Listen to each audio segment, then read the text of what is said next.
جنگ ہوئی تھی جس کو جنگ صفین کہتے ہیں. یہ حضرت امیر معاویہ ملک شام سے نکلے تھے. چونکہ میں نے بتایا تھا آپ کو کہ حضرت عثمان غنی کے قتل کا بدلہ لینے کا سب سے زیادہ جو اعلان کر رہے تھے اس میں حضرت امیر معاویہ تھے، کیونکہ خاندان ایک ہی ہے. حضرت عثمان کا خاندان بھی اور حضرت امیر معاویہ کا خاندان بھی ایک ہی ہے. تو خون عثمان کا قصاص، بدلہ، اس نعرے سے وہ اٹھے تھے. اور اس کے بعد جنگ جمل کے بعد حضرت امیر معاویہ رضی اللہ تعالیٰ عنہ بھی فوج لے کر کے نکل پڑے تھے.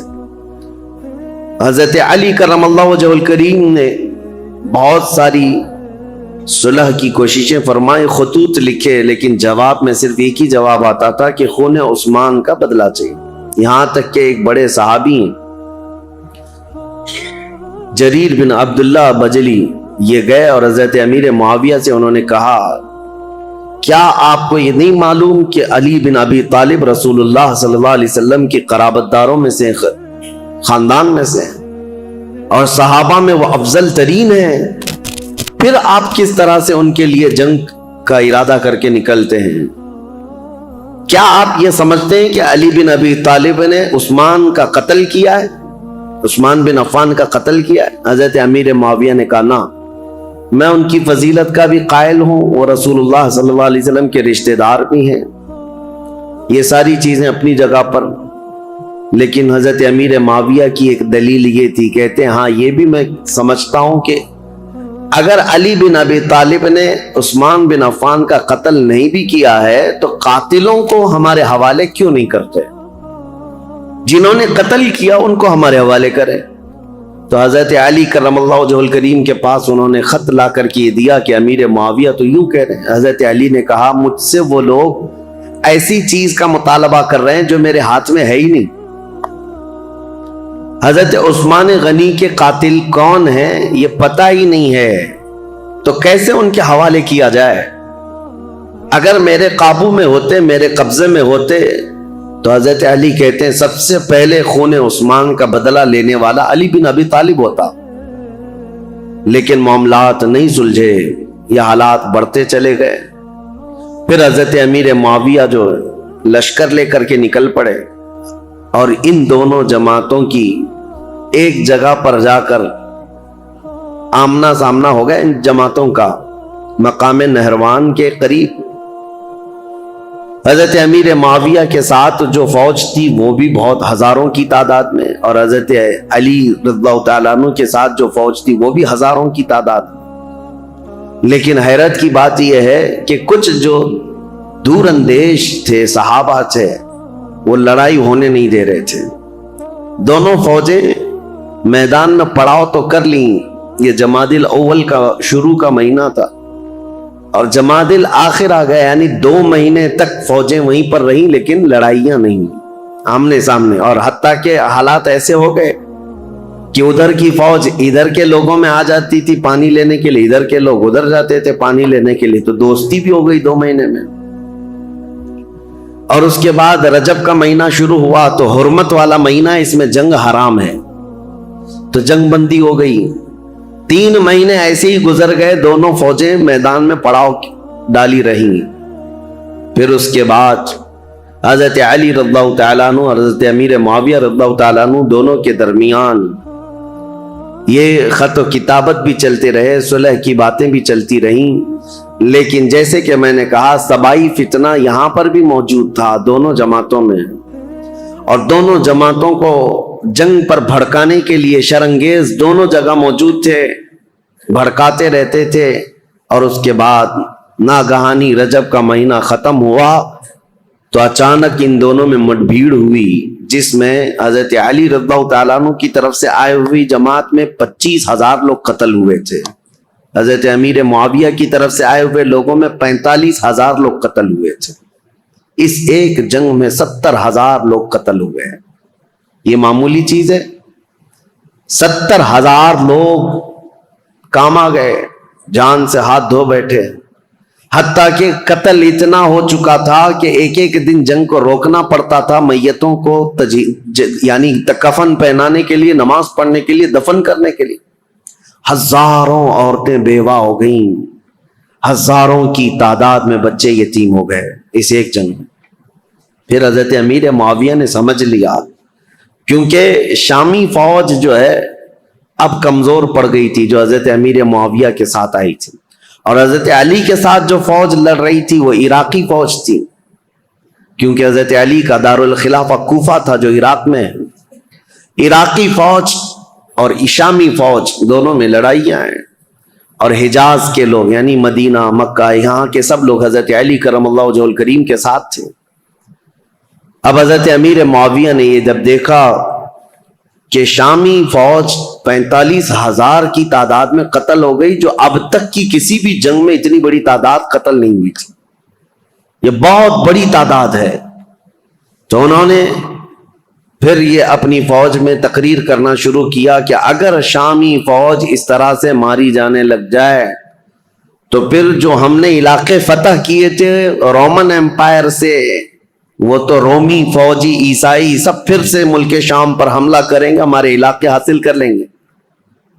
اور پھر حضرت امیر معاویہ نے عراقی فوج کو بھی بتایا کہ اے عراق کے رہنے والوں، تمہارے بھی 25,000 قتل ہو گئے، اسی طرح سے اگر تمہارا بھی قتل جاری رہا اور یہ جنگ جاری رہی تو جو تم نے علاقے فتح کیے پرشین ایمپائر سے، یعنی ایران کی جو پہلی کی حکومت تھی کسرا کی، اس سے جو علاقے تم نے فتح کیے، یہ پرشین ایمپائر کے لوگ جو پجاری ہیں آگ کے، وہ دوبارہ عراق کو حاصل کر لیں گے اور تمہارے پاس اپنے آپ کو بچانے کے لیے لوگ نہیں رہیں گے۔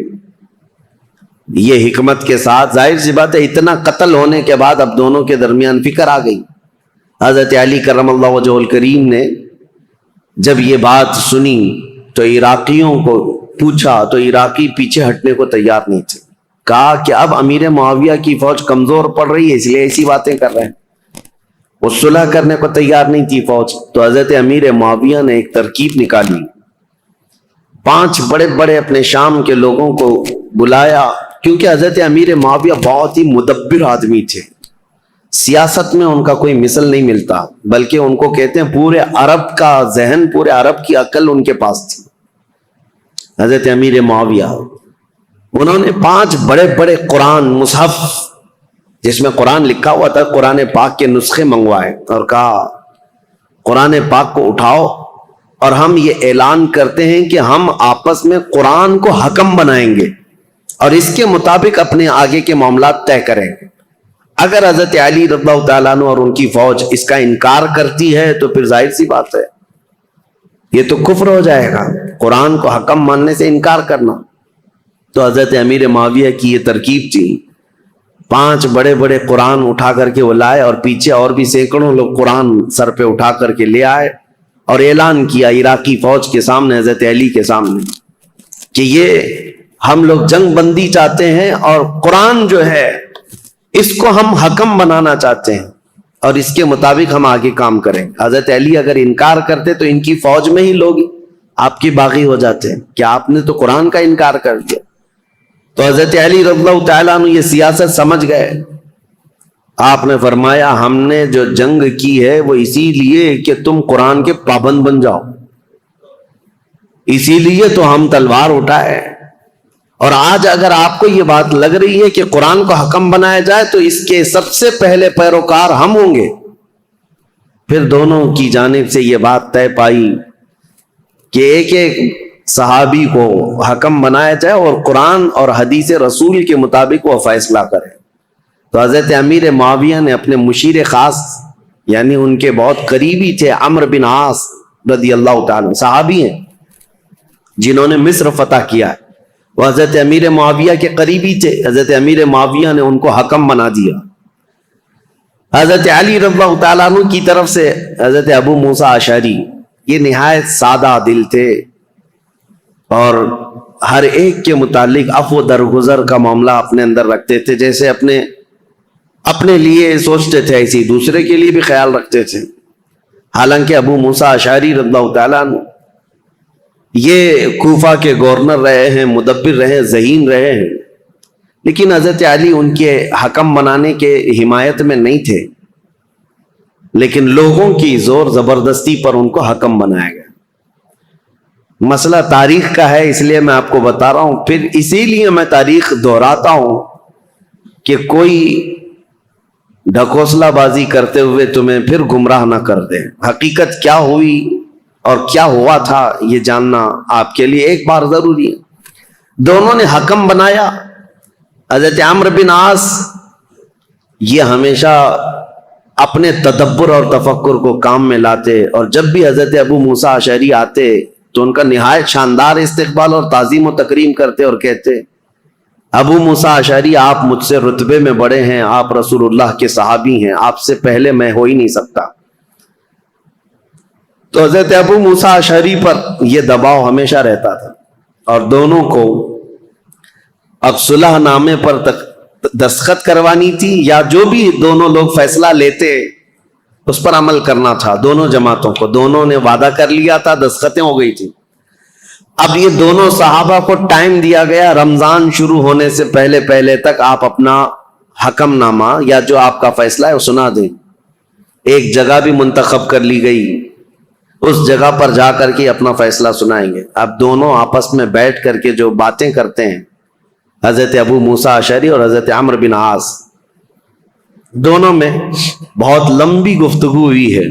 اب وہ ضروریات میں سے نہیں ہے جس کو بیان کرنا، کیونکہ حضرت ابو موسیٰ اشعری یہ پوچھتے تھے عمرو بن عاص سے آپ کس اعتبار سے امیر معاویہ کو خلافت کا حقدار سمجھتے ہیں، جبکہ ابھی حضرت علی بن ابی طالب ہمارے درمیان موجود ہیں اور رسول اللہ کے داماد ہیں، ان کی فضیلتیں آپ سے چھپی ہوئی نہیں ہے. حضرت عمرو بن عاص نے بھی اسی طرح کی گفتگو کی.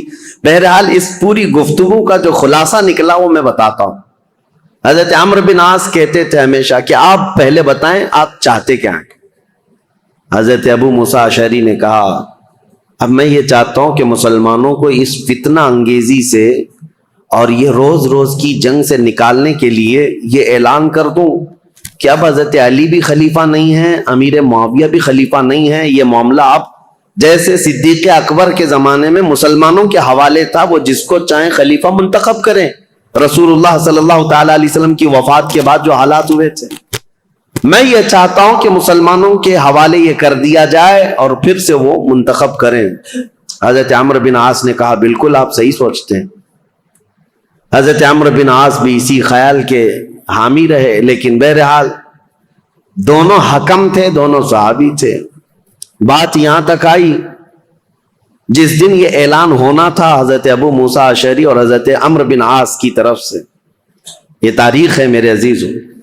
حجاز کے، مکہ مکرمہ، مدینہ طیبہ کے اکثر بڑے بڑے صحابہ بھی یہ فیصلہ سننے کے لیے آئے تھے کہ آج ہوگا کیا، کہ مسلمانوں کے درمیان جاری جنگ کو ختم کرنے جا رہے ہیں دو حکم صحابہ.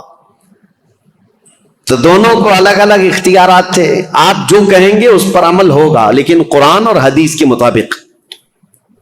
تو حضرت عمرو بن عاص نے یہ کہا کہ پہلے میں نہیں سناؤں گا اپنا فیصلہ، پہلے ابو موسیٰ اشعری سنائے.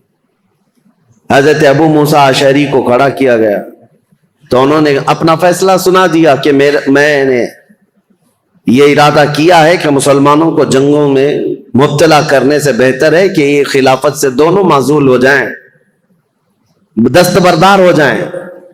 جبکہ امیر معاویہ رضی اللہ تعالیٰ عنہ کی اس وقت بھی کچھ لوگ خلافت کا اعلان کرتے تھے اور یہ خلافت کا معاملہ تھا. تو آپ نے کہا دونوں دستبردار ہو جائیں، مسلمانوں کے حق میں یہ فیصلہ ہو جائے. حضرت عمرو بن عاص نے یہ نہیں کہا، وہ کھڑے ہوئے کہا دو حکم تھے، ان میں سے ایک حکم نے اپنا فیصلہ سنایا ابو موسیٰ اشعری. انہوں نے اپنے فریق حضرت علی کو معزول کر دیا، لیکن میں اپنے فریق امیر معاویہ کو معزول نہیں کرتا. تو یہ ہمارا فیصلہ ہے. اس بات پر بہت بڑا ہنگامہ ہوا. پھر بات یہاں کو پہنچی کہ ان دونوں حکموں کی بات تسلیم کی جانی تھی، لیکن شامی الگ باغی ہو گئے، عراقی الگ باغی ہو گئے. بہرحال یہ معاملہ اس وقت جا کر ٹھنڈا ہوا جب خود حضرت علی اور حضرت امیر معاویہ آمنے سامنے آ گئے، اور ان دونوں نے آپس میں بیٹھ کر کے پھر صلح نامہ لکھا. حضرت علی کرم اللہ وجہ الکریم اپنی باقی ماندہ فوج کو لے کر عراق تشریف لائے، کوفہ، اور حضرت امیر معاویہ کو ملک شام بھیج دیا گیا. یہ معاملات جو ہوئے 37 ہجری میں، یعنی حضرت علی رضی اللہ تعالیٰ عنہ کی خلافت قائم ہو چکی تھی 35 ہجری میں، 37 ہجری میں یہ سب حالات ہوئے. پھر حضرت علی کرم اللہ وجہہ الکریم کوفہ تشریف لے گئے. 40 ہجری میں حضرت علی کا انتقال ہو گیا. کل یہاں تک کے حالات میں آپ کے سامنے بیان کر چکا تھا. چونکہ یہ جنگ صفین کے بارے میں کل مختصراً عرض کیا تھا، آج میں نے اس کو ڈیٹیل میں آپ کے سامنے رکھ دیا. دونوں جنگیں اس میں مسلمانوں کا بڑا خسارہ ہوا ہے، جنگ جمل ہو کہ جنگ صفین ہو، دونوں جنگوں میں مسلمان شہید ہوئے. لیکن جانتے ہو ان جنگوں کے بارے میں تمہارا موقف کیا ہے، ہمارا موقف کیا ہے، شیعہ لوگوں کا موقف کیا ہے؟ یہ اپنی جگہ پر خود مولا علی کرم اللہ وجہ الکریم کا موقف کیا ہے یہ ہم دیکھتے ہیں. جنگ صفین میں جو قتل ہو کر کے گرے ہوئی تھی لاشیں، جنگ کے بعد حضرت علی رضی اللہ تعالیٰ عنہ میدان سے گزرتے، یہ بھی حدیث موجود ہے، روایت موجود ہے، ابن عساکر کی روایت. حضرت علی رضی اللہ تعالیٰ عنہ میدان سے گزرتے تھے اور جب اپنی فوج کے جو مقتول تھے، شہید تھے، ان کو دیکھتے اور کہتے یہ جنتی لوگ ہیں جو شہید ہو گئے. اور پھر ادھر کی جماعت کے جو لوگ قتل ہوئے تھے ان کی لاشوں کے پاس جاتے، حضرت علی کہتے یہ جو جتنے قتل ہوئے جنتی لوگ ہیں. میرے عزیزو، دونوں کے متعلق یہ بات کہنا، یہ آپ کو سمجھنا چاہیے کہ جس امام کے سامنے یہ معاملات درپیش تھے انہوں نے خود کہا کہ دونوں طرف مسلمان ہیں، اور جو تلواریں اٹھی ہیں وہ غلط فہمی کی وجہ سے اٹھی ہیں یا کسی فتین کی فتنہ انگیزی کی وجہ سے اٹھی ہیں، ان کی اجتہادی خطا ہے. لیکن بعد کے آنے والے اکابر علماء اور اکابر ائمہ اکرام جتنے بھی ہیں سبوں نے یہی کہا ہے، جنگ میں دونوں طرف صحابہ تھے لیکن حق پر علی بن ابی طالب تھے، سیدنا مولا علی کرم اللہ وجہ الکریم تھے. خیر، 40 ہجری میں جب آپ کا انتقال ہوا تو اب خلافت کا مسئلہ پھر سے آ گیا. میں نے آپ کو شروع سے بتایا ہے تاریخ اسلام میں خلافت کا انتخاب، خلیفہ کا انتخاب یہ بہت اہم مسئلہ ہوتا ہے. اس وقت بڑی جنگ ہو سکتی ہے، اس جنگ کو ختم کرنا، ارے میاں یہاں چھوٹے الیکشن میں جنگیں ہو جاتی ہیں. وہ خلیفہ اسلام کا انتخاب اور بہت اہم ذمہ داری ہوتی ہے. تو حضرت علی رضی اللہ تعالیٰ عنہ کے انتقال کے بعد جتنے کوفہ کے لوگ تھے، مولا علی کرم اللہ وجہ الکریم کے جتنے حمایتی لوگ تھے، اور مدینہ مکہ مکرمہ میں جتنے لوگ مولا علی کرم اللہ وجہ الکریم کے لوگ ان کی جماعت کے، ان کے حامیان میں سے تھے، سبوں نے یہ اعلان کیا کہ حضرت علی کے بڑے بیٹے حسن، امام حسن مجتبیٰ کو خلافت پر فائز کیا جائے. حضرت امام حسن کو لوگوں نے بٹھا دیا کرسی خلافت پر اور سب ان کے ہاتھوں پر بیعت کرنے لگے. حضرت امام حسن مجتبیٰ رضی اللہ تعالیٰ عنہ نے بیعت بھی لی. یہ 5ویں خلیفہ ہیں، تاریخ ہے 5ویں خلیفہ ہیں، اور خلافت راشدہ کا جو 30 سال کا پیریڈ ہے اس کے اندر ہی ہیں. ابھی 6 مہینے باقی ہیں خلافت راشدہ کے 30 سال حضور نے فرمایا نا. یہ سارے 29 سال ہوئے تھے حضرت ابوبکر صدیق سے لے کر حضرت علی تک. جب حضرت علی کا انتقال ہوا سارے 29 سال ہوئے تھے. اور اسی کے بعد حضرت امام حسن نے بھی اعلان کیا، اور ادھر ملک شام میں دمشق میں حضرت امیر معاویہ نے اپنی خلافت کا اعلان کیا. اور شام کے جتنے لوگ تھے وہ سب کے سب حضرت امیر معاویہ کے ہاتھ پر بیعت کر لی.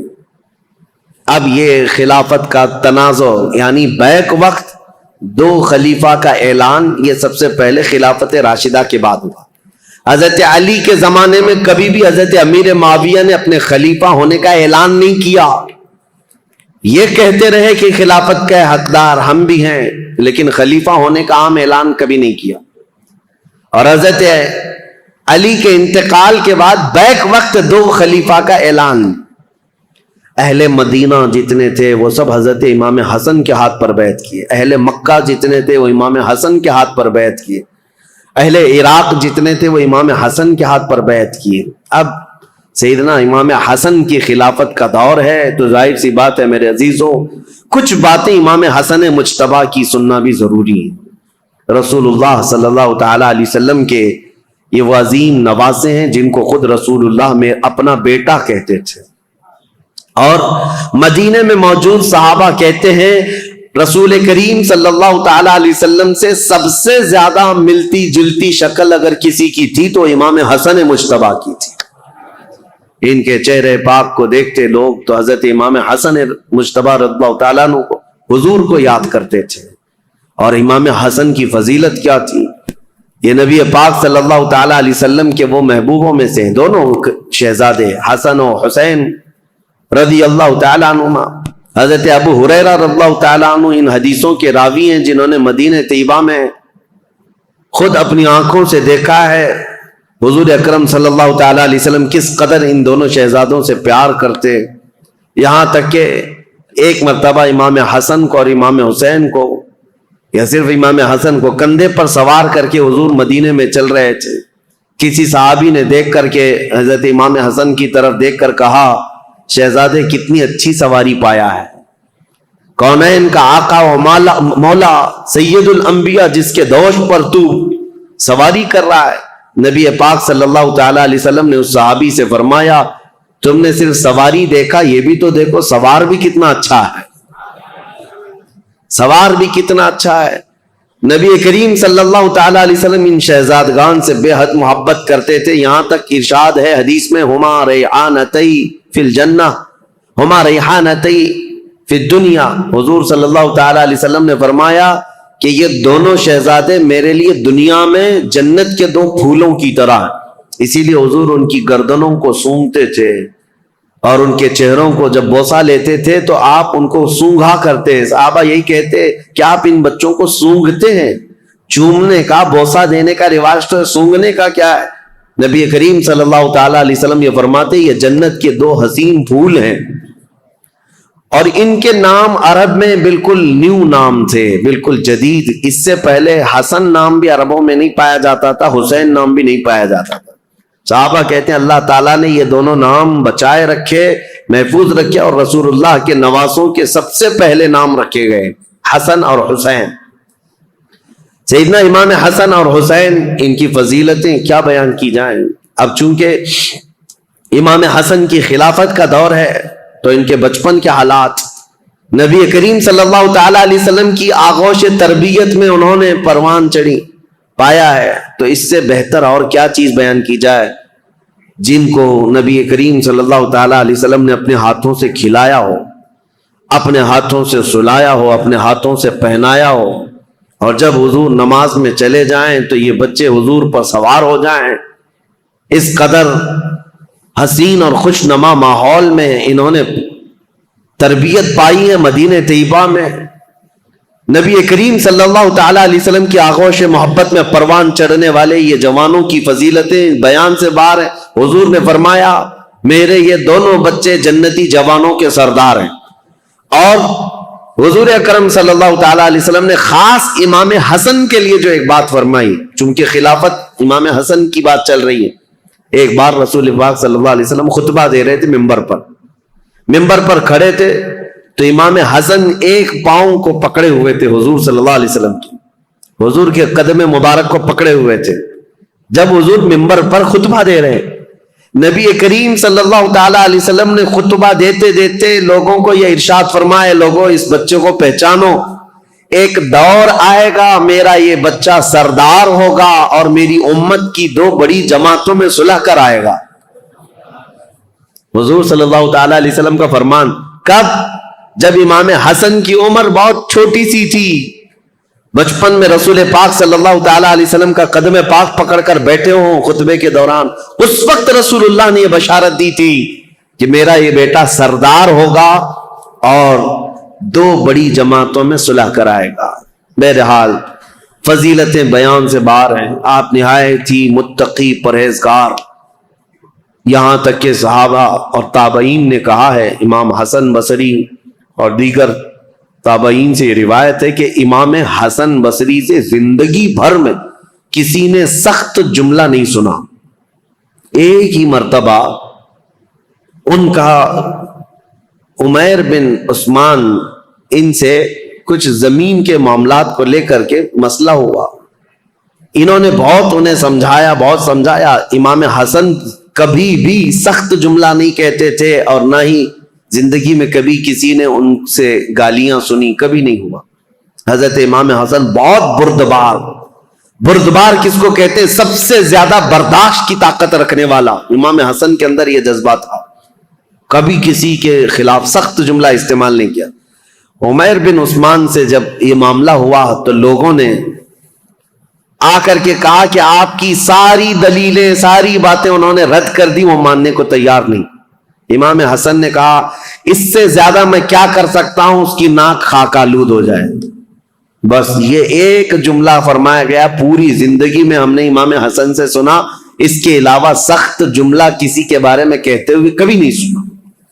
حتیٰ کہ آپ کو میں بتاؤں، مروان، یہ جس نے حضرت عثمان غنی کی مہر چرائی تھی، یہ مروان جو بھاگ کر گیا تھا حضرت عثمان کے قتل کے وقت، مدینے میں نہیں تھا. یہ حضرت علی رضی اللہ تعالیٰ عنہ کی وفات کے بعد جب امیر معاویہ نے ملک شام میں خلافت کا اعلان کیا تو مروان کو مدینے کا گورنر بنا کر بھیج دیا.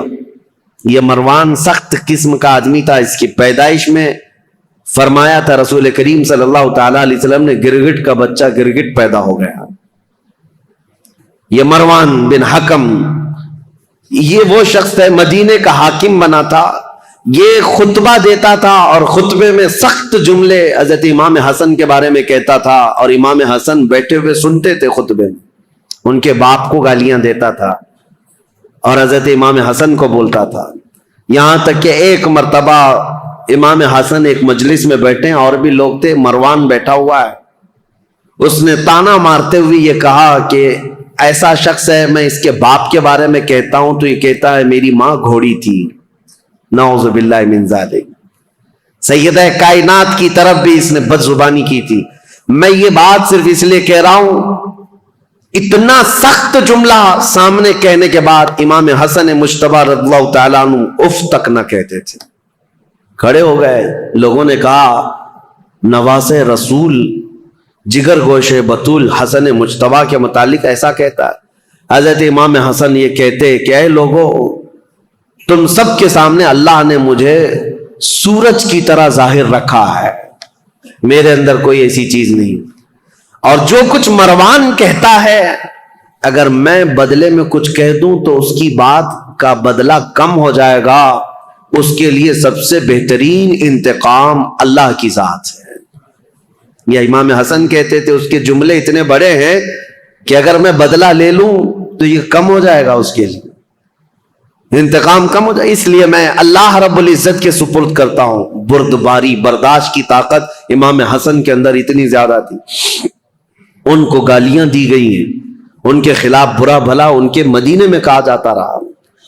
بہرحال امام حسن رضی اللہ تعالیٰ عنہ نے جیسے ہی خلافت کا اعلان کیا، حضرت امیر معاویہ نے بھی خلافت کا اعلان کیا تھا، تو انہوں نے پھر سے فوج کشی کا ارادہ کر لیا کہ ایک وقت دو خلیفہ کا اعلان مسلمانوں میں انتشار پیدا کر دے گا. امیر معاویہ نے ملک شام کی جتنی فوج تھی وہ جمع کیا اور کہا حسن بن ابی طالب سے کہہ دو، کیونکہ امیر معاویہ 22 سال سے گورنر تھے ملک شام کے اور خلافت کا اعلان کیا تھا. بہت سارے لوگوں نے وہاں ان کی بیعت کو مان بھی لیا تھا. اب حضرت امیر معاویہ رضی اللہ تعالیٰ عنہ اپنی خلافت کے متعلق سب سے بیعت بھی لے رہے تھے، تو امام حسن کے ساتھ جنگ ہونے والی تھی، جیسے جنگ جمل ہوئی، جنگ صفین ہوئی. اور حضرت امام حسن جانتے تھے کتنے مسلمانوں کا قتل وہ دو جنگوں میں ہوا. ایک جنگ میں 12,000 اور دوسری جنگ میں 70,000 قتل ہوئے تھے. اب یہ خلافت کے چکر میں تیسری جنگ ہو سکتی تھی. امام حسن مجتبی رضی اللہ تعالیٰ عنہ کوفہ والوں کو جمع کرتے ہیں اور پوچھتے ہیں تمہارا کیا خیال ہے. سارے جمع ہوئے. کہا علی بن ابی طالب کے بعد سب سے افضل جماعت میں آپ ہیں، اور خلافت کا حق صرف اہل بیت کو ہونا چاہیے. یہ ساری باتیں کوفہ والوں کی تھی. انہوں نے حضرت امام حسن سے کہا، تو حضرت امام حسن نے کہا چلو میرے ساتھ. امیر معاویہ ملک شام سے نکلے ہوئے، ہم کسی جگہ آمنے سامنے ہونے والے ہیں. کوفہ والے بھی نکلے. امام حسن کے ساتھ اور ملک شام سے امیر معاویہ کے ساتھ بھی ایک فوج، لیکن جس جگہ ان دونوں فوجوں کا آمنا سامنا ہوا، امام حسن جنگ کی نیت سے نہیں آئے تھے، سیدھے حضرت امیر معاویہ کے پاس گئے، کہا پچھلی جنگوں کے تلخ تجربے میرے سامنے ہیں، اس کے کڑوے نتیجے مجھے پتا ہیں، خون بہے گا ہمارے درمیان یا تمہارے درمیان، میں خلافت کا یہ کڑوا مزہ نہیں لینا چاہتا، لہذا میں تم سے کچھ شرائط پر صلح کرنا چاہتا ہوں۔ حضرت امیر معاویہ نے کہا بتائیے آپ، وہ حضور صلی اللہ تعالیٰ علیہ وسلم کے نواسے ہیں، حضرت علی کے بیٹے ہیں، امیر معاویہ ایسا نہیں ہے کہ ان کی بے حرمتی کرتے تھے یا توہین کرتے تھے، نہیں، عزت بھی کرتے تھے، خلافت کا معاملہ ہے۔ تو حضرت امام حسن نے صلح نامہ لکھوایا، شرائط لکھوائے، اس میں پہلی یہ تھی کہ امیر معاویہ کے انتقال کے بعد خلافت پھر امام حسن کے پاس آ جائے گی، دوسری یہ تھی کہ جو علاقے مدینے کے مکہ کے جو لوگ حضرت علی کرم اللہ تعالی وجہ الکریم کے حامی ہیں ان سے کوئی سختی نہیں کی جائے گی، باز پرس نہیں کیا جائے گا، یا جو جنگوں میں تمہارے سامنے آ چکے تھے ان سے کوئی بدلہ نہیں لیا جائے گا، کیونکہ اب آپ خلیفہ بن رہے ہیں، آپ کے خلاف جو جنگیں ہوئی ہیں اس زمانے میں، اب ان کو پکڑ کر کے مارا جائے یا ان کو قید کیا جائے، یہ نہیں ہوگا۔ یہ سب شرطوں میں حضرت امام حسن نے لکھوایا اور کہا کہ اہل حجاز، مکہ مدینے والوں کا اور اہل بیت کا خاص خیال کیا جائے۔ حضرت امیر معاویہ نے ان تمام شرائط کو قبول کر لیا، سب منظور ہے۔ پھر ہر سال 1,00,000 دینار امام حسن مجتبی رضی اللہ تعالیٰ عنہ کو نظر کیے جانے پر یہ صلح منظور ہوئی۔ حضرت امیر معاویہ واپس چلے گئے اور امام حسن بھی اپنی فوج کو لے کر واپس آئے، اور کوفہ میں آپ نے منبر پر کھڑے ہو کر کے اعلان کیا کہ اے لوگوں، میں اس خلافت سے دستبردار ہو گیا جس کے لیے مسلمانوں کا خون بہتا جا رہا ہے، میں نے معاویہ بن ابی سفیان کے حوالے اس خلافت کا ذمہ دے دیا ہے۔ یہ اعلان کرنے کے بعد اب پورے خطہ اسلام میں ایک ہی خلیفہ تھا، وہ امیر معاویہ کی ذات۔ امام حسن 6 مہینے تک خلیفہ رہے اور 6 مہینے کے بعد دستبردار ہو گئے۔ اس اعتبار سے خلفائے راشدین میں حضرت امام حسن کا بھی نام آتا ہے۔ وہ 6 مہینے جو بچے تھے وہ خلافت راشدہ کے، اس میں امام حسن نے خلافت کی۔ لیکن ظاہر سی بات ہے کچھ لوگ چڑھاتے ہیں، کچھ لوگ اتارتے ہیں، یہ ہر زمانے میں رہتے ہیں۔ حضرت حسن کے بہت سارے لوگ مخالف ہو گئے کوفہ میں ہی، کہا ہم تو آپ کے لیے جان لٹانے والے تھے، ہم تو آپ کے لیے گردنیں لٹانے والے تھے، آپ نے تو جا کر اس سے صلح کر لی، ہم آپ کی صلح کو نہیں مانتے، آپ کو خلیفہ ہونا چاہیے تھا، زور زبردستی۔ حضرت امام حسن نے کہا میں نے خلافت کے سارے دور دیکھے ہیں، صدیق اکبر سے لے کر میرے باپ علی بن ابی طالب تک جو معاملات ہوتے رہے، لیکن اب وہ زمانہ نہیں رہا جس میں اکابر صحابہ تھے، بدر میں شریک، احد میں شریک، فتح مکہ میں، وہ صحابہ کی تعداد کم ہو گئی ہے۔ اے لوگوں، اب خلافت نہیں، اب ملوکیت آ گئی، اب بادشاہت آ گئی ہے، اور میں نہیں چاہتا کہ یہ بادشاہت کا دھبا آل رسول کے دامن میں بھی آئے۔ یہ حضرت امام حسن کا اعلان تھا، وہ بادشاہت کا داغ نہیں لینا چاہتے تھے، کیونکہ دنیا بات کو یہ نہ کہے کہ رسول اللہ کے شہزادے خلافت راشدہ کے بعد پھر بادشاہ بن گئے، نہیں، میرے آقا صلی اللہ تعالیٰ علیہ وسلم جن شہزادوں کو چوما کرتے تھے ان شہزادوں نے خلافت کو یوں دے دیا۔ حضرت امیر معاویہ کے جانے کے بعد میرے عزیزوں یہ ایک ایسی عظیم صلح تھی پورے اسلامی تاریخ میں جس نے بہت بڑی جنگ کا ناکہ بند کر دیا تھا، ختم ہو گئی، جنگیں ختم ہو گئی۔ اب یہاں پر ان کی صلح کے بعد رسول مختار صلی اللہ تعالی علیہ وسلم کی وہ حدیث یاد کرو جب میرے آقا نے منبر پر کھڑے ہو کر کے امام حسن مجتبی کے لیے کہا تھا میرا یہ بیٹا سردار ہوگا اور میری امت کی 2 بڑی جماعتوں میں صلح کرائے گا۔ اس مخبر صادق صلی اللہ علیہ وسلم کے فرمان کو امام حسن نے سچ ثابت کر دکھایا۔ میرے عزیزوں، تخت پر بیٹھنا یہ کمال کی بات نہیں، نیچے چل کر کے بادشاہ بننا یہ بہت بڑے کمال کی بات ہے۔ امام حسن خلافت سے دستبردار تو ہو گئے، لیکن لوگوں کے دلوں سے کبھی ان کی محبت کم نہیں ہوئی، لوگوں کے دلوں میں ان کے لیے احترام کا جذبہ بہت زیادہ تھا۔ آج بھی میرے عزیزوں، میں ایک حیرت کی بات ہے آپ کو بتاؤں، مدینہ طیبہ میں جانے کے بعد ان ظالم نجدیوں نے جنت البقیع کے جتنی قبریں تھی بلڈوزر سے سب کو منہدم کر دیا، صاف کر دیا۔ پہلے سب کی قبریں تھی، سیدہ کائنات فاطمۃ الزہرا کی، سیدنا امام حسن کی وہیں پر مدینہ طیبہ میں، اور امام باقر، امام زین العابدین یہ وہاں پر ہیں، اور کئی ازواج، ساری ازواج مطہرات حضور کی 2 بیویوں کو چھوڑ کر، اور حضور صلی اللہ تعالی علیہ وسلم کے کثیر صحابہ، عثمان ابن عفان، سب وہاں جنت البقیع میں سب کو بلڈوزر سے ختم کر دیا۔ لیکن آج بھی جاؤ مدینہ طیبہ، صبح شام حاضریاں تو ہوتی ہیں، دروازہ کھلتا ہے، ایک نہیں ہزاروں کی تعداد میں سارے مومنین جاتے ہیں، جنت البقیع جاتے ہیں، ڈھونڈتے رہتے ہیں آج بھی، اور قبریں نہ بھی ملے تو انہیں ان صحابہ کو اور ان اکابر کو یاد کر کے روتے ہیں اور دعائیں کرتے ہیں اور واپس آتے ہیں۔ میں پوچھنا چاہتا ہوں، قبروں کو منہدم کر دینے کے بعد پورے کروڑوں مسلمانوں میں سے کسی کے بھی دل میں سیدہ فاطمۃ الزہرا کی عظمت کم ہوئی؟ کیا امام حسن مجتبیٰ کی قبر کو ڈھا دینے کے بعد ان کی عظمت کسی کے سینے میں کم ہوئی؟ ان ظالموں کو یہ خبر نہیں، ان کے مقامات و مراتب صرف قبروں سے نہیں ہے، اللہ جسے مقام دیتا ہے وہ صبح قیامت تک عطا کرتا ہے۔ یہ ہمارے دلوں میں ان کی عظمت ہے۔ سیدنا امام حسن مجتبیٰ رضی اللہ تعالیٰ عنہ نے خلافت امیر معاویہ کے حوالے کر دیا۔ چونکہ ہمارا موضوع جو چل رہا ہے وہ تاریخ اسلام ہے، تو تاریخ کو لے کر کے چلنا ہے مجھے کربلا تک، کربلا کے واقعات کیسے پیش آئے۔ اب آپ کا ذہن بن گیا ہوگا، جب حضرت عثمان کے زمانے سے اتنے معاملات چل رہے تھے تو پھر کربلا آنے تک کے معاملات کیا کیا ہوئے ہوں گے۔ اب آپ کا ذہن خود ہی فیصلہ کرے گا کیا کیا ہوئے ہوں گے۔ ٹھیک ہے، حضرت امیر معاویہ آ گئے، والی شام ہی نہیں بلکہ پوری خلافت اسلامیہ کے آپ امیر بن گئے۔ اب ظاہر سی بات ہے، امیر معاویہ 40 ہجری میں خلیفہ بنے تو ان کا زمانہ خلافت جو ہے 60 سال تک رہا ہے، یعنی تقریباً 60 ہجری تک رہا ہے، 20 سال آپ نے خلافت کی ہے۔ تو اب ان کی بھی کچھ سیرت آپ کے سامنے رکھنا ضروری ہے۔ کون ہے امیر معاویہ؟ کون ہے یہ جو اب 20 سال خلافت کیا؟ خلفائے راشدین کے بعد سب سے لمبا دور ان کو ملا ہے، اور 22 سال پہلے گورنر رہے، کل 42 سال انہوں نے ملک شام کی رسی پکڑی ہے، باغ ڈور سنبھالا ہے۔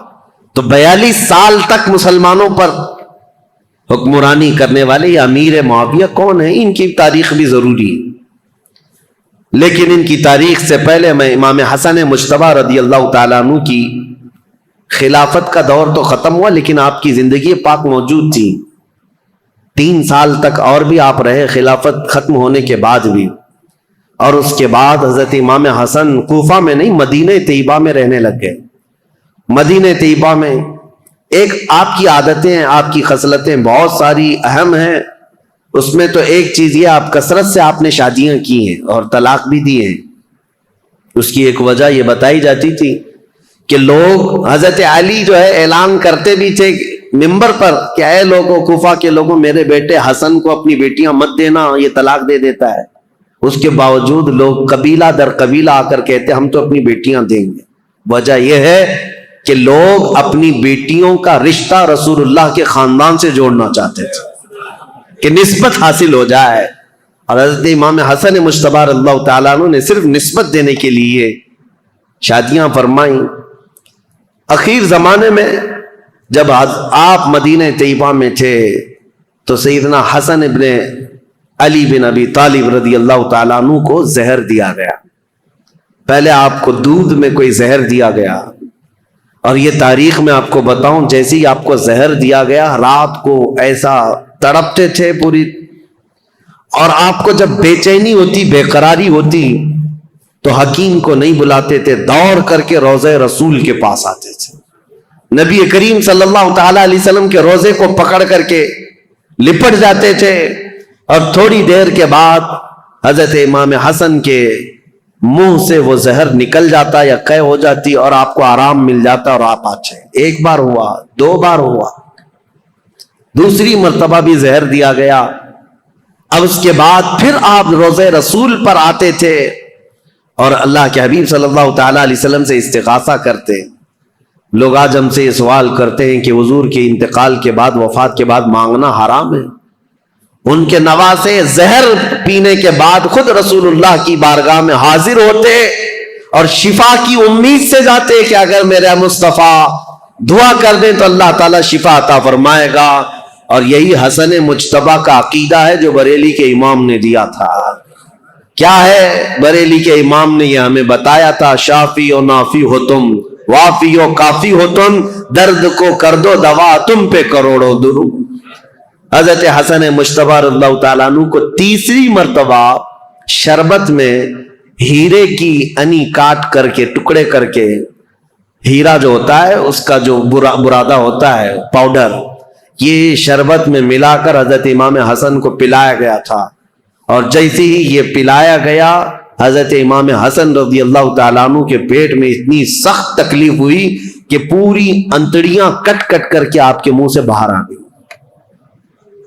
ہیرا اگر کٹا ہوا ہیرا اگر کسی کے پیٹ میں چلا جائے تو وہ پوری انتڑیوں کو اور کلیجے کو سب کو پھاڑ دیتا ہے۔ حضرت حسن مجتبیٰ رضی اللہ تعالیٰ عنہ کو ہیرے کی انی کاٹ کر کے شربت میں ملا کر پلایا گیا، اور انتڑیاں کٹ کر کے جب باہر آتی تھیں اس وقت بھی آپ روزے رسول کے پاس تھے۔ امام حسین رضی اللہ تعالیٰ عنہ اس وقت آپ کے پاس موجود تھے، اور آپ لپٹ کر کے روتے تھے اور کہتے تھے، بھائی جان آپ کو پتا ہے کس نے آپ کو زہر دیا اور کون یہ کام کر رہا ہے؟ اللہ کے لیے اللہ کا واسطہ دیتا ہوں، مجھے بتا دے۔ حضرت امام حسن کیا کہتے اپنے سگے بھائی امام حسین سے؟ کہتے کہ اگر میں بتا دوں جس کے بارے میں مجھے شک ہے، اور اگر وہ نہیں ہوا حقیقت میں، تو بلا وجہ میں کسی ایک شخص کے اوپر تہمت لگانے کے جرم میں قیامت کے دن پکڑا جاؤں گا۔ اور اگر وہی شخص ہے جس نے مجھے زہر دیا ہے میرے کہنے کے بعد، اگر وہی شخص ہے تو اس کو تو تم قتل کر ڈالو گے، اور شک میں ایک آدمی کا قتل ہمیشہ سر پر بوجھ رہتا ہے۔ اس لیے میں یہ معاملہ اللہ کے حوالے کرتا ہوں۔ بہت سارے لوگوں نے، شیعہ لوگوں نے تو روایتیں ہی بیان کی ان کی بیوی نے زہر دیا تھا۔ بہرحال روایتیں الگ الگ لائی گئی ہیں، لیکن صحیح روایت سے ثابت نہیں۔ امام حسن نے کبھی یہ نہیں کہا کس نے زہر دیا، یہاں تک کہ اپنے بھائی امام حسین رضی اللہ تعالیٰ عنہ کو کئی وصیتیں انہوں نے فرمائی، اور ایک وصیت امام حسن کی یہ تھی، سنیے بڑی دردناک بات ہے۔ اپنے انتقال سے پہلے اپنے بھائی امام حسین سے کہا، میرے چھوٹے بھائی میری ایک خواہش ہے، میرا جب انتقال ہو تو ماں عائشہ صدیقہ کے پاس جائیں اور ان سے اجازت لیں، ان کے حجرے میں جہاں رسول اللہ صلی اللہ تعالی علیہ وسلم دفن ہے، حسن کو بھی جگہ دے دی جائے، میں وہیں دفن ہونا چاہتا ہوں۔ اور اگر اس مسئلے میں کوئی اختلاف ہو جائے یا کوئی تعرض کرے یا کوئی معاملہ پیش آنے لگ جائے تو پھر تمہارے لیے وصیت ہے کہ میری ماں کے قدموں میں جنت البقیع میں دفن کر دیا جائے۔ امام حسین کو یہ جب وصیت کی، حضرت ابو ہریرہ بھی وہاں تھے۔ انتقال ہو گیا، آپ کی جنازہ پڑھی گئی، فرمایا گیا کہ اس دن پورے مدینے میں آپ کے جنازے پر اتنی بھیڑ تھی کہ اگر اوپر سے سوئی گرائی جاتی تو زمین پر نہیں گرتی، اتنے لوگوں کا مجمع تھا، پورا مدینہ بھر گیا تھا۔ بے اختیار لوگوں کی چیخیں نکلی تھی مدینہ طیبہ میں، کیونکہ امام حسن کو مدینہ طیبہ میں بچپن سے لوگوں نے دیکھا تھا۔ اب حضرت امام حسین سیدہ عائشہ صدیقہ کے گھر آئے، ام المومنین اس وقت باحیات تھیں۔ سیدہ عائشہ صدیقہ رضی اللہ تعالیٰ عنہا سے آ کر کے کہا کہ میرے بھائی کی یہ خواہش تھی کہ رسول اللہ صلی اللہ تعالیٰ علیہ وسلم کے حجرے میں دفن ہو جائیں۔ حضرت عائشہ صدیقہ نے اجازت دی تھی، میری طرف سے اجازت ہے، جاؤ، رسول اللہ صلی اللہ علیہ وسلم ان سے بے حد پیار کرتے تھے، بہت محبت کرتے تھے، اگر وہ رسول اللہ کے پہلو میں رہیں گے تو یہ ان کا حق ہے۔ امام حسن کے لیے ماں عائشہ صدیقہ نے اجازت دے دی، اور جب امام حسین آئے تو مدینے کا جو گورنر تھا مروان، جس کو گورنری دی گئی تھی، والی مدینہ بنا تھا، حاکم تھا، یہ آیا اور تلوار نکال کر کھڑا ہو گیا، کہا کہ جب یہاں پر عثمان بن عفان نہیں دفن ہوئے تو پھر میں علی کے بیٹے کو بھی یہاں دفن ہونے نہیں دے سکتا۔ تلوار نکل گئے۔ حضرت امام حسین نے بھی تلوار نکالی تھی اس وقت کہ نہیں، طاقت کے زور پر ہی صحیح میرے بھائی حسن کا یہ حق ہے، وہ رسول اللہ کے قدموں میں دفن ہوں گے۔ لیکن جب یہ جنگ ہونے جیسی نوبت آئی تو حضرت امیر معاویہ، حضرت ابو ہریرہ رضی اللہ تعالیٰ عنہ جو کثرت سے رسول اللہ کی حدیثوں کے راوی ہیں، وہ اس وقت امام حسین کے پاس آئے اور کہا، پہلے تو انہوں نے مروان کو اتنی ڈانٹ لگائی اور کہا تو ظلم کی تلوار اپنے ہاتھ میں پکڑا ہے، تجھے پتا ہے کس کے متعلق یہ بات کی جا رہی ہے؟ رسول اللہ کے نواسے ہیں، جن کے گھر سے پوری دنیا میں شریعت نکلی ہے، جن کے گھر بے اجازت جبرائیل نہیں آتے تھے، تجھے پتا ہے؟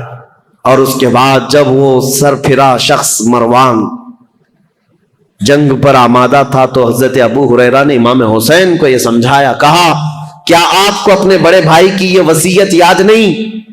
امام حسن نے یہ بھی وصیت کی تھی کہ اگر میرے جنازے پر اختلاف ہوا، کسی نے تعرض کیا تو زور زبردستی اور طاقت کا استعمال نہ کرنا، میری ماں کے قدموں میں جنت البقیع میں دفن کرنا۔ امام حسین کو جیسی انہوں نے یہ وصیت یاد دلائی، حضرت امام حسین پیچھے ہٹ گئے، اور پھر امام حسن کا جنازہ مبارکہ جنت البقیع میں لایا گیا، اور سیدہ فاطمہ الزہرا رضی اللہ تعالیٰ عنہا کے قدموں میں حضرت امام حسن ہمیشہ کے لیے دفن ہو گئے۔ یہ تاریخ رسول کریم صلی اللہ تعالیٰ علیہ وسلم کے ایک شہزادے کی ہے۔ اب دور تھا امیر معاویہ کا، 40 ہجری کے بعد جو دور ہوا ہے، امیر معاویہ یہ ابو سفیان کے بیٹے ہیں۔ ابو سفیان یہ بھی صحابی ہیں، امیر معاویہ کی ماں ہندہ ہے۔ معاملہ ایسا ہے، لیکن ایک بات یاد رکھیں، یہ رسول اللہ کے صحابہ ہیں، کبھی بھی ان کے متعلق بدگمانی نہ پالنا۔ پہلے کے حالات بہت مختلف رہے ہیں، بہت الگ رہے ہیں۔ یہ ابو سفیان وہی ہیں جو جنگ بدر میں رسول اللہ کے مقابل میں آئے تھے، پورا مکہ لے کر کے، اور جنگ احد میں بھی حضور کے مقابل میں رہے، جنگ خندق میں بھی مقابل میں رہے، کئی جنگوں میں حضور صلی اللہ تعالیٰ علیہ وسلم کے آمنے سامنے آئے۔ اس وقت امیر معاویہ بھی ان کے ساتھ ہی رہے، لیکن یہ پورا گھرانہ امیر معاویہ سے لے کر ابو سفیان اور ہندہ سارے لوگ جس دن مکہ فتح ہوا 7 ہجری، اس دن رسول اللہ صلی اللہ علیہ وسلم کے دامن سے وابستہ ہوئے، ایمان لائے۔ اس سے پہلے ایمان لائے ہوئے نہیں تھے، لیکن حضور کا یہ فرمان ہمیشہ یاد رکھنا، میرے آقا نے منبر پر کھڑے ہو کر کے اعلان فرمایا ہے، جو اسلام لاتا ہے، اسلام لانا اس سے پہلے کے سارے کاموں کو ختم کر دیتا ہے۔ کفر کیا، شرک کیا، گناہ کیا، جو کچھ بھی کیا تھا، لیکن اسلام لانے کے بعد پہلی والی چیزوں کا مواخذہ نہیں کیا جائے گا۔ اسلام ساری چیزوں کو مٹا دیتا ہے جو اسلام لاتا ہے، یہ فرمان ہمیشہ یاد رکھیں۔ تو صحابہ کو ان کے پرانے واقعات یاد دلا کر کے کبھی تان و تشنی کا نشانہ نہیں بنانا۔ بہت سارے ایسے چور آج آئے ہوئے ہیں سوشل میڈیا پہ، یہ خود ذلیل لوگ ہیں، جو ان صحابہ کی بات آتی ہے تو یہ کہتے ہیں کہ یہ لوگ تو دشمنان اسلام میں تھے، ڈر کر کے اسلام لائے تھے، مکہ جب فتح ہوا تو ان کے پاس کوئی چارہ ہی نہیں تھا اس لیے اسلام لائے۔ ظالموں، تمہیں کیا خبر کون کس لیے اسلام لایا؟ ایک بات میں آپ کو بتاؤں، حضرت اسامہ بن زید رسول اللہ صلی اللہ علیہ وسلم کے بہت چہیتے صحابی ہیں، حضرت زید بن حارثہ کے بیٹے اسامہ بن زید، یہ اکثر رسول اللہ کے گھر میں بے تکلف آیا جایا کرتے تھے۔ ایک جنگ میں رسول اللہ نے انہیں بھیجا تھا، کفار و مشرکین سے مقابلہ کرتے کرتے پہاڑیوں سے کچھ لوگ اتر رہے تھے، حضرت اسامہ کے ہاتھ ایک آدمی آ گیا اور حضرت اسامہ نے اس پر تلوار تان لی، سامنے والے نے پڑھا لا الہ الا اللہ محمد رسول اللہ، اس کے باوجود اسامہ بن زید نے اس کو قتل کر دیا۔ کہا ابھی میرے ہاتھ میں آیا ہے اور کلمہ پڑھ رہا ہے۔ تلوار اٹھایا ہوں، یہ دیکھ کر کلمہ پڑھ رہا ہے. لیکن جو صحابہ تھے ان کو یہ بات بری لگی. حضور صلی اللہ تعالی علیہ وسلم کے پاس آئے اور اس مسئلے کو رکھا. کہا یا رسول اللہ صلی اللہ علیہ وسلم، آپ کا فرمان تو ہے کہ جب کوئی کلمہ طیبہ پڑھتا ہو تو اس کے خلاف تلوار نہیں اٹھا سکتے، لیکن اسامہ بن زید نے آج ایک ایسے شخص کو قتل کر دیا جو کلمہ پڑھ رہا تھا سامنے. اسامہ بن زید کو حضور نے بلایا. یہ صحیح حدیث پاک ہے، مسلم شریف میں بھی ہے. نبی کریم صلی اللہ تعالی علیہ وسلم نے پوچھا ہے اسامہ کیا تم نے ایسا کیا ہے؟ اسامہ بن زید نے کہا یا رسول اللہ وہ تو ڈر کے مارے کلمہ پڑھ رہا تھا، میں نے جب تلوار اٹھائی تب وہ کلمہ پڑھ رہا تھا.